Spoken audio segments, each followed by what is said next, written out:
प्रश्नकाल सच्चिदानंदार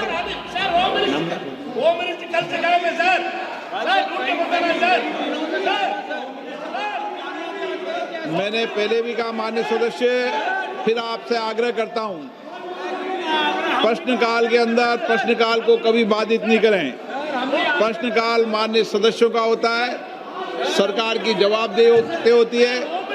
कई माननीय सदस्य मेरे पास आकर आग्रह किया है कि हमारा बहुत कठिनाइयों से प्रश्न आया है और कुछ माननीय सदस्य जानबूझकर प्रश्न को बाधित करते हैं। मैंने आपको हर विषय हर मुद्दे पर पर्याप्त समय दिया है, लेकिन इस तरीके से आप सदस्यों के प्रश्नकाल के समय बाधित करो, नियोजित तरीके से सदन को वैधान कैदा करो, ये उचित नहीं है। मैं पुनः आपसे आग्रह करता हूं कि प्लीज आप अपनी अपनी सीट पर बैठिए। प्रश्नकाल के बाद इस चर्चा में भाग लीजिए। प्लीज प्लीज बैठिए। इकरा चौधरी जी मेरे पास आई, प्रश्नकाल चलने दो।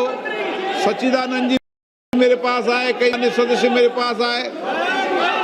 आप माननीय सदस्यों के हक नहीं मार सकते, ये तरीका उचित नहीं है। आप अगर सदन को वैधान करना चाहते हैं, नियोजित तरीके से गतिरोध पैदा करना चाहते हैं, ये संसदीय परंपराओं के अनुरूप नहीं है। सदन की कार्रवाई आज 12 बजे तक के लिए स्थगित की जाती है।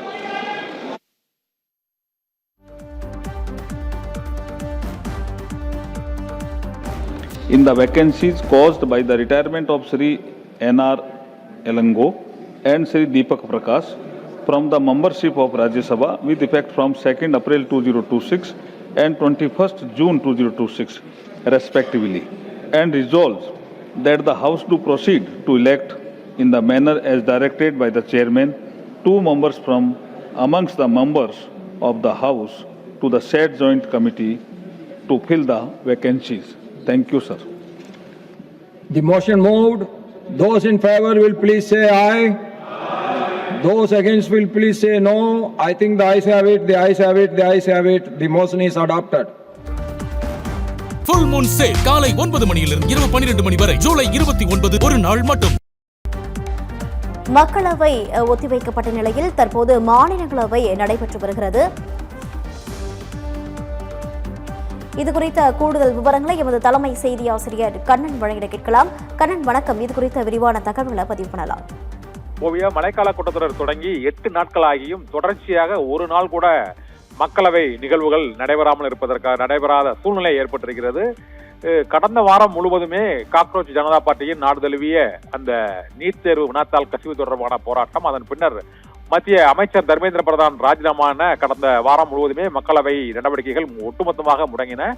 கடந்த திங்கட்கிழமையிலிருந்து அவை நடவடிக்கைகள் தொடர்ந்து நடைபெறும் என எதிர்பார்க்கப்பட்ட சூழ்நிலையில் இன்று வரை மக்களவை மாநிலங்களவை ஆகிய 2 அவைகளிலுமேயே எதிர்க்கட்சி உறுப்பினர்கள் தொடர்ந்து அமளியில் ஈடுபட்டு வருகிறார்கள். இப்போது மக்களவை இன்று காலையில் தொடங்கியவுடன் சபாநாயகர் ஓம் பிர்லாவின் இருக்கையின் முன்பாக எதிர்க்கட்சி உறுப்பினர்கள் முழக்கங்களை எழுப்பினார்கள்.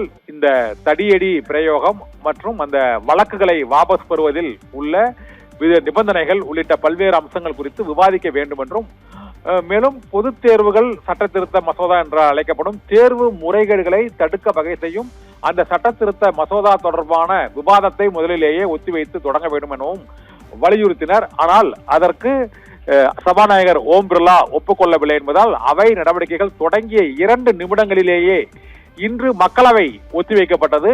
மாநிலங்களவையிலும் தொடர்ந்து உறுப்பினர்கள் அமளியில் ஈடுபட்டு வருகிறார்கள்.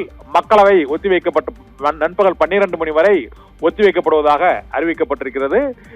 இப்போது மாநிலங்களவையில் உறுப்பினர்களின் கோரிக்கையை இப்பொழுது மாநிலங்களவை தலைவர் சிபி ராதாகிருஷ்ணன் அவர்களை உரையாற்ற அனுமதித்திருக்கிறார். ஆனால் எதிர்க்கட்சிகளின் உறுப்பினர்களும் தொடர்ந்து அமளியில் ஈடுபட்டு வருகிறார்கள். இதனால் தொடர்ந்து மாநிலங்களவையும் நடைபெறுமா என்ற கேள்வி எழுந்திருக்கிறது. மக்களவை தொடங்கிய 2 நிமிடங்களிலேயே இன்றும் தொடர்ந்து 8வது நாளாக ஒத்திவைக்கப்பட்டது. அவை நடவடிக்கைகள் நடைபெறுவதில் தொடர்ந்து சிக்கல் ஏற்பட்டிருக்கிறது. கடந்த மழைக்கால கூட்டத்தொடரை பொறுத்தவரை ஒரே ஒரு மசோதா மட்டுமே தாக்கல் செய்யப்பட்ட சூழ்நிலையில் 2 மசோதாக்கள் தாக்கல் செய்யப்பட்டிருக்கின்றன.